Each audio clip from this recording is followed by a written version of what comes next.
I never dreamed the people that I care about, that I love, that I made multimillionaires would do what they did. It was the controversy that ousted the Papa of Pizza. Looking back now, do you think that you were set up? Oh, there's no question about it. And the public knows that. This is all a farce. This is John Schnatter's side of the story, and it's loaded. Nothing sells like the truth. And the truth, sooner or later, all comes out. For the first time, Schnatter is talking publicly about the firestorm that forced him to walk away from the company he built into one of the nation's largest pizza chains. They made this all up. They fabricated it. And shame on them. It all started in May of 2018. Schnatter admits he used the N-word during what was supposed to be an internal conference call on diversity training, but says he did it to convey his hatred of racism. He says insiders used that as an opportunity to push him out. I just didn't know it would happen from people on the inside doing this. I thought it would come from the outside. And he's willing to name names. Steve Ritchie, Olivia Kirtley, the board of directors, all used the black community and race as a way to steal the company. And they stole the company, and now they've destroyed the company. Steve Ritchie was Schnatter's hand-picked replacement, but after years of friendship, the two are now estranged. Olivia Kirtley is a Papa John's board member. Olivia Kirtley and Mark Shapiro should be in jail.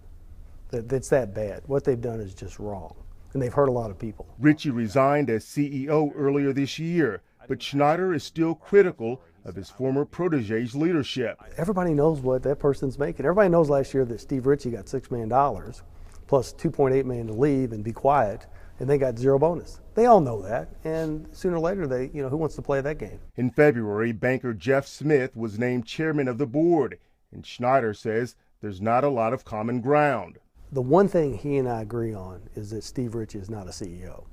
That's one thing we do agree on. The new CEO is former Arby's president Rob Lynch. Rob Lynch, he's never been a CEO. He has no pizza experience. He's never been in the pizza category. He doesn't really have a passion for quality.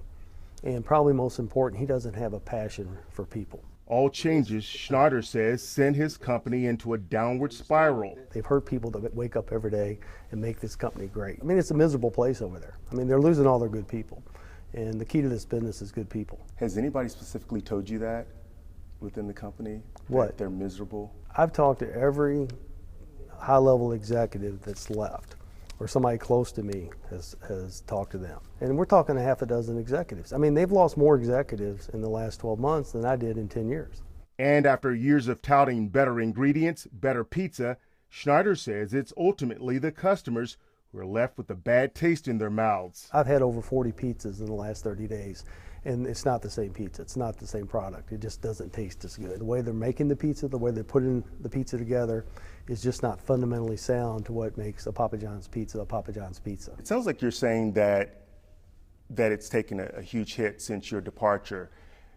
Would you ever consider, or do you want to go back? Right now, I don't want to go back. But this is still your baby. It's got your name on it. To your point, Stefan, it's hard to watch this. I mean, every single thing you can possibly do wrong to mismanage this company, they're doing. Schnatter says he still loves the company he built, but he has sold millions in stock and is no longer the largest individual shareholder. My metaphor is there's no reason to be in the car when the car crashes, even if you love the car. If you were to walk back in as CEO, what do you think the employees would say? If the management team was out, and I went back in, they'd be cheering, they'd be doing backflips, they'd be bouncing off the walls. Now, as a papa without a pizza empire, he says he's committed to giving back. He recently made big donations to Simmons, a historically black college, and his alma mater, Jeffersonville High School. This is Jeff High. This is where I started my business in Jeffersonville. This is where I went to high school. It's where I played baseball. But make no mistake, John Schnatter plans to share more than just his wealth. I would just say, stay tuned. The day of reckoning will come. The record will be straight. Why not set the record straight now? I mean, what is it about the record that's not straight? Stay tuned. How soon will that happen? Stay tuned. Sooner than later.